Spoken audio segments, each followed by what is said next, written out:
So you touched on a few points. One of the points is behavior metrics. So my question regarding behavior metrics is, what are what kind of behavior metrics do companies lack? Because you did say that you start most of the 10 principles should be there, and when Shingo comes in, you build on those metrics. You already build on what they have. So what is it you see as a um, common occurrence that they're lacking?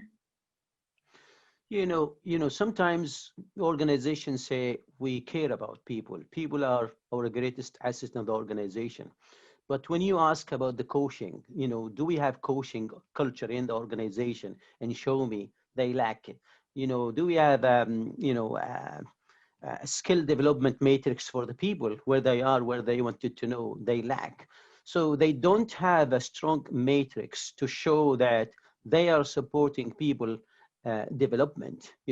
So it's easy to say, people are the greatest asset of the organization, but it's very hard to translate that say into a matrix that really, measure the behavior. In fact, every key performance indicator, you must have a key behavioral indicators. So the behavior gives you a leading indicator about the measure. So if we measure productivity, then we need to find, okay, what are the key behavioral indicators that will tell us productivity is going to improve? So if organizations started to see for every scorecard, for the performance measure, we need to have a scorecard for the behaviors. So what behaviors we need? We don't need 50 behaviors. We need the vital few behaviors that will tell me productivity is going to fly. Why? Because there is a continuous culture of Kaizen event. Why? Because there is a continuous culture where people come up with ideas for improvement. Why? Because there is a high rate of implementing the ideas from the operators. So if there is a high rate of ideas coming from the operator, if there is a high rate of completing or solving these problems or ideas, then to me that there is a productivity improvement, definitely, because what is it about? People are fixing the problem, so we're not wasting time to fix this problem. So we are definitely going to see improvement in quality, we're going to see improvement in productivity and improvement in lead time, and we're going to see improvement in morale, because people would like to go beyond their cycle. People would like to be involved in fixing the problems. Not always an engineer and come, here's how you fix that problem. Every time you go to the organization to help them come up with a standard work, they tell us, hey, do you think that I've been here for 20 years not doing my job and you want to tell me how to do my job? And the answer is no. The answer is we need to get the best of the best. And make sure we document it so that you all benefit from that.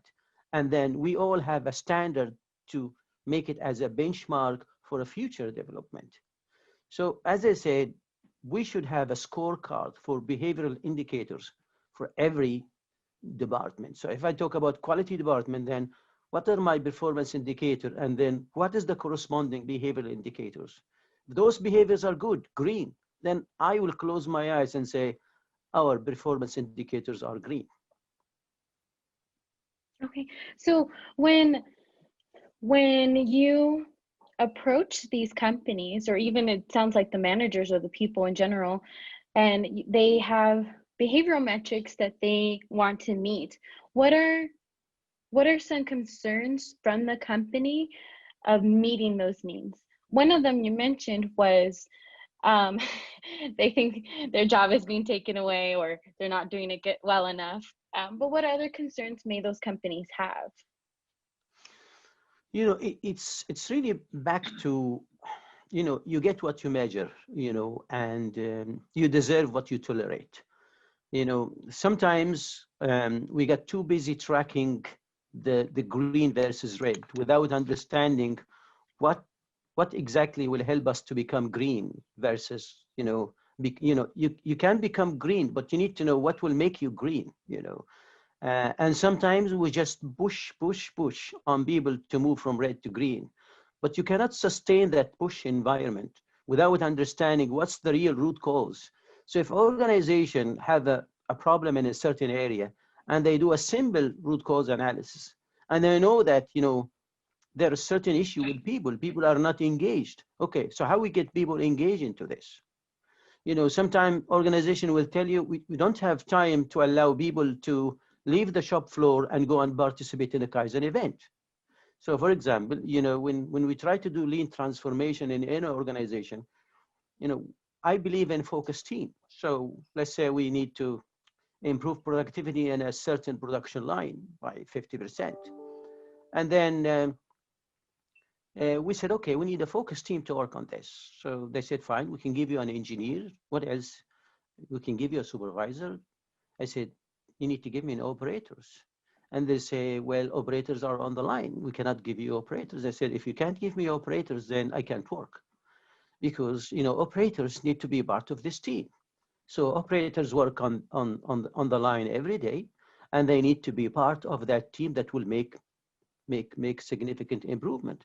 So lacking resources deployment in the right place at the right time will send the wrong message, because it will be always seeing that this team is superior to us. They're going to tell us what to change. So what will happen is there is a resistance and there is a fight between the deployment team and the people on the shop floor, because they see you as, you're going to tell me how to do my job, versus they are part of that team. They can also communicate to the rest of the line about what's going on, the level of credibility and all that stuff. So, I think the organization need to sit down and ask themselves, what are the major problems we have? And is it related to behaviors, or is it related to sometime operational definitions? We do not operate in the same definition. So sometime organization will measure OEE in one way and another organization will measure it in another way. So there are many things that contribute, but the most important thing, sit down and understand what is the problem. Is it people related or what? And most of the time, the people will make everything. So this is why in Shingo model, culture enablers to me are the basics. Culture enabler, after discover excellence, culture enablers are the basics. Why? Because people will make improvement. And if people are not engaged, they're not going to engage in the improvement. But most of the organization will jump to improvement first. And then improvement doesn't last, or they have difficulties. And what will happen? Oh, there is an issue with people. So let's go back and understand what this. So you need to start the right way. Starting the right way, you need to understand, okay, what will motivate people to be part of this culture? Because if you want to create excellence, you need to create a culture of excellence. How to create a culture of excellence? Well, you need to know what the guiding principles. So this is why when I teach culture enabler workshop, I normally spend some time with the organization, especially if it is custom, just for the organization. In the first 2 days, I teach the culture enabler. And then on the third day, I apply with the team the culture enabler to create key behavioral indicators for the organization. So they leave the course or they leave the training workshop, and they have now created a draft for at least one department to create behavioral indicators. So they know now, this is the performance indicator, this is a behavior indicator. It makes sense now. We need to have our two eyes on the two measures, rather always fixing the performance indicator. Thank you. Do you mind if I share a story real quick? Absolutely. Thank you. So I used to work for a small little advertising company, and we received a lot of our referrals. Well, we received a lot of our clients through referrals, but we hit a stalemate where we were not able to have as many clients as we needed because word of mouth was just not going around. So as I was leading the team of account executives. And so our plan was to come up with a new way of how we can approach new companies, prospective companies. And when I first started this approach, I did all the research. I came up with how it looked like, but it wasn't being implemented. It was pretty frustrating. But when I got the team involved, we started from the very beginning, from brainstorming all the way to coming up with a complete booklet of different approaches, different styles, that each member of the team was in charge of certain sections and collaborating with different organizations to figure out an end product. Productivity skyrocketed. Our clients that we were able to bring on board were so much more than I've ever seen working in the company, because all were involved and all were motivated to do it and bring forth, because they know their contributions aren't being wasted. They're seeing the fruit of their labor. And this was before I knew anything about lean or anything about Shingo. So I feel like the Shingo Institute is right up my alley of where I want to go in life, to be more efficient, more people aware, more aware of people, and just more aware of the needs and communication. Yes, yes, indeed. It's all about how to get the best out of the people. And how to get the best out of the people means how to engage the people, how to make sure that they feel ownership and accountability. If you drive that ownership and accountability in people performance, you get something that's outstanding. You know, in business, there's something we call uh, fundamental responsibility, um, which means that, sales dollar from, if I'm a customer and I buy a laptop, it means there's a vote of confidence from me for that company. So I have a Lenovo laptop. So I have a confidence in that company. So I invested dollars into that. Now there is a fundamental responsibility for Lenovo. What that responsibility is, it means that if they want to continue to receive my vote of confidence and in 4 years buy another Lenovo laptop, they need to meet the basic responsibility. What's that basic responsibility? They need to provide me with the best in class, quality, cost, delivery, everything. Now, who's going to do this? It's the people of the organization. So how we ensure that people continuously deliver the value that customer want, if they are not engaged, if they are not motivated, if they don't feel ownership. They could do it for a year, for two, but unless it is part of their DNA, they cannot sustain it forever. Mm-hmm. We spoke with Richard Burke. So he is part of Forest Tosara Ltd.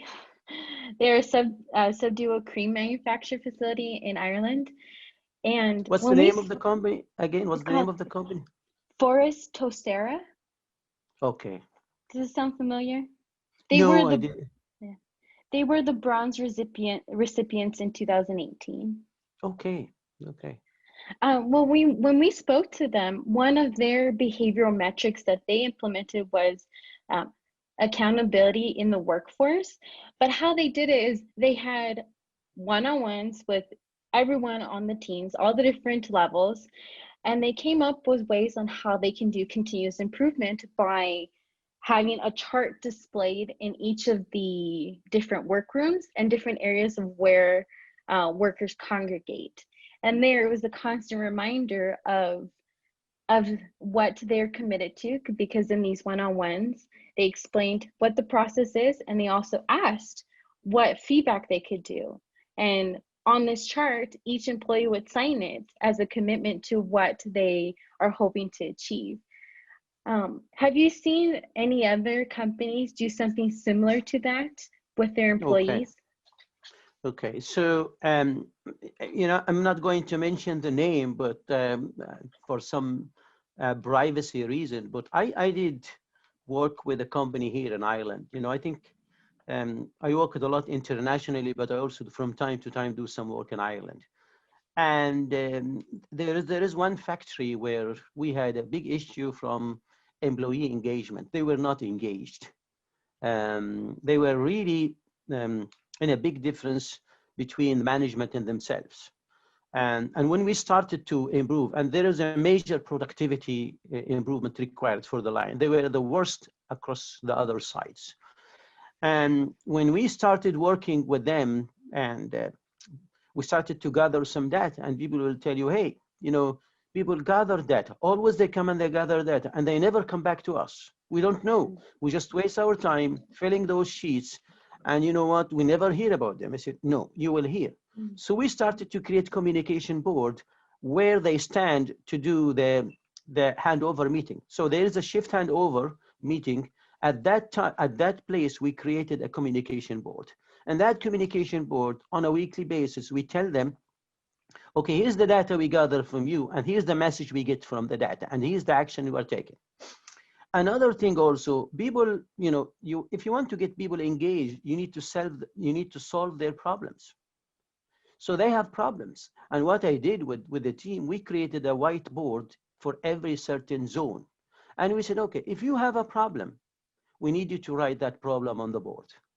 So they start writing the problem on the board. And what happened is the team comes, of course, we have a focus team between operators, engineer, quality, and so on. And the team started to go to the board and work on these problems. And whenever we fix the problem, we say done and when and who did it. So people started to see their problem, fix it. So they start keeping telling us more problem, and then we fix. And we made a significant improvement to the productivity and to OEE improvement based on that. Just fixing the problems and getting people to tell us more and more. Because before, they only tell you about something that really major for them. But some other things they might not tell you because they lost faith in you. But when you start to fix their problem, and when they are free to share with you the problem on the board, and when they come the second day, not the next month or the next week, immediately we started to fix the problem, or they know that we're working on the problem. So yes, this is the approach I use most of the time. The whiteboard, the voice of the employees. I am strong believer in Kano model. And if you want to engage operators, you need to look at them as customers. And the first thing you need to understand the basic requirement. What are the basic things employee on the shop floor need? And you need to meet them. And you need to understand what will delight them. And you need to understand what will make them delighted. So it's not only end customer where Kano model apply. You can apply it everywhere. And to me, making the employee on the shop floor happy is the key to the success of any organization. Thank you so much for your time, Hakeem. It looks like we're about out of time. Um, and so I I'm wanted to. okay. If you want to ask more one another two questions, I'm okay with that. No problem. Okay, perfect. Yeah, thank you. Let's see. Um, so the goal of the company we're looking at in Ireland is to expand globally. Because they have a few facilities in Ireland, but they have some more in New Zealand, in the States, all over. And they want to apply more efficiency, a lot more of the lean principle. And so my question is, how can you globally help distribute this information of these changes, of these metrics in a global scale? Well, you can apply everything globally, and I think first of all you need to ensure that you have a business case in one site, and you need to start to apply that business case to the other site. So you go to the site and you show them how it can be done by them. So you need, first of all, you need a sensei. You need someone to guide you into this. You need someone to guide you into this, and you can take the experience in one site and you can show it, and then you can create a business case with the result achieved, and then you go to another site and you can share that experience with them in their area, and then you start build. So if a site has 5 different productions, you don't need to do it for the 5 different production. You can do it for one production area. You create a business case for the site, and then they can apply and mimic into the other areas. So it can be done, but it will take some time. Sometimes we are rushing to get everything quickly, but changing culture takes some time. And people sometimes want to see in order to believe. And when you say, okay, we have done it in Ireland, and here's how we did it, and now let's do it here with you. You are not different, we're all the same. And then when you do it at their sites, then they have a business case to do it in other areas within that site. And then you started to create a global team that responsible for this. Okay. So, in one of my classes, we're doing it's class for business strategy. And we just reviewed a case. It's called Kent Chemicals. And they were having quite a, they had difficulties. They had different facilities and manufacturing locations and headquarters in different countries. And each product was different in each location. And it wasn't just like Coca-Cola, you have a different flavor here or a different flavor there. It was a complete change in design, in chemical compounds, the size of the product, and so forth. And the issues that they were coming up with were they weren't able to transfer what was going well in one area to another because there wasn't any comparison between the different facilities. There wasn't any real communications. And so one of the real issues was that they had too much local management interaction and not enough corporate communication that brought all the information more coherently and just a standardized product almost. And so what you're explaining had a lot to do with what our recommendation was for this company, was they needed to start from the bottom and to create a global committee that involved each of the different areas so that the manager's input were still there, that they weren't forgotten, that they still had the company in mind, and to establish a little bit more credibility. And we did that because they tried to bring in other people from other companies and it didn't work out. But your approach of what you explained was a lot of what our recommendation was for this company. And so I just find it interesting that I asked this question, but I already knew and had a direction of where we needed to go. It's almost inherent, it sounds like. Or the university is doing a really fantastic job at applying the Shingo principles into the courses. That's just a side note. That's good to hear. And you remember, no two production line could be exactly the same. I have been into sites where there are 4 or 5 different production and they're all different. So it's okay. So you can have local production control board, but you can have a second or a higher level production control board that you can have them the same.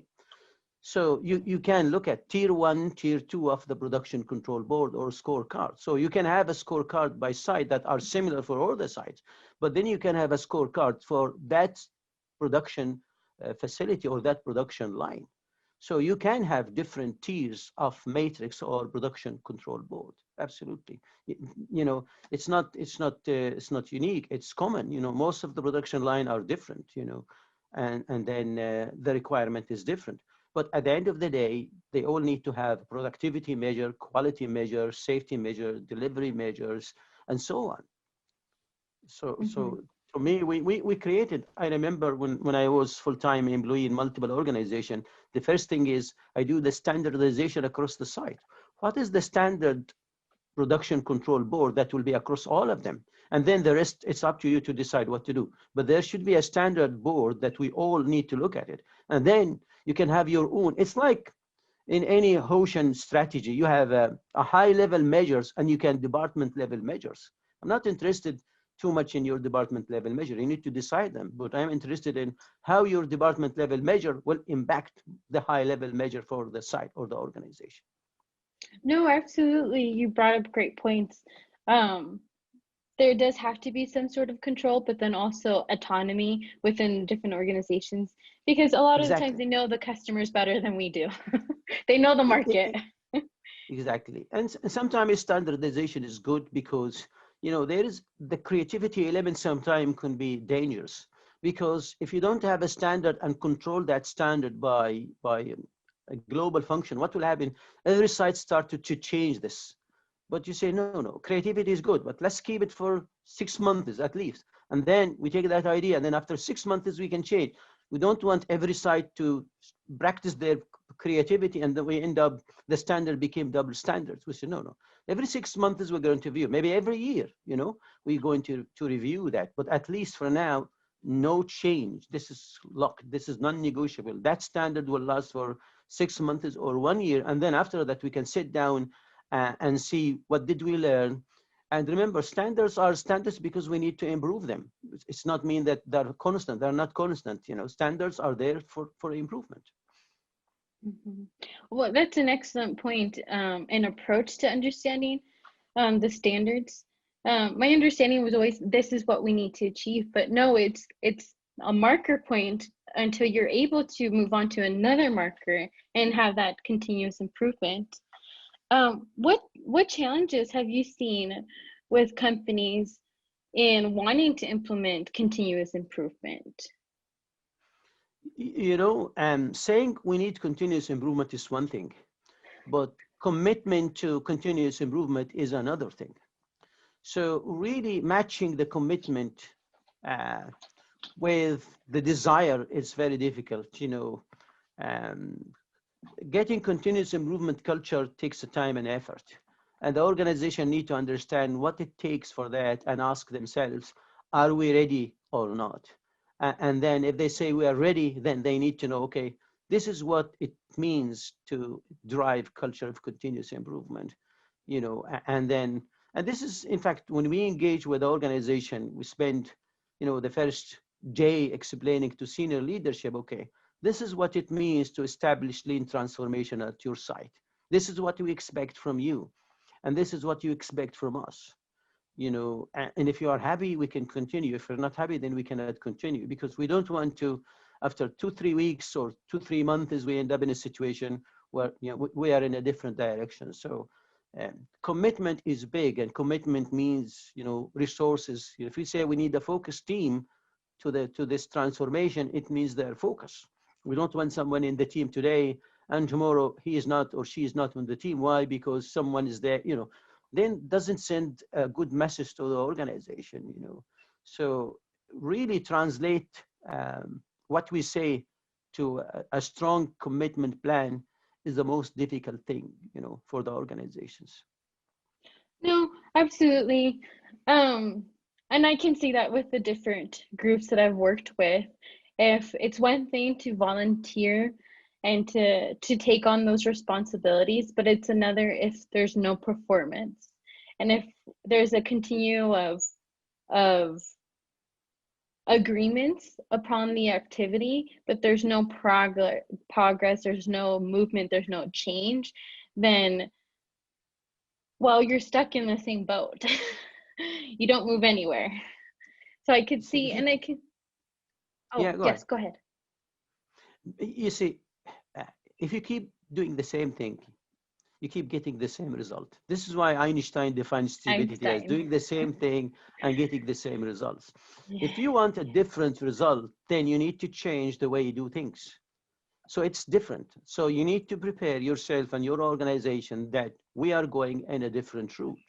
It's going to be tough. It's not easy, but at least we're going to stick to what we say. And that's the difficulty.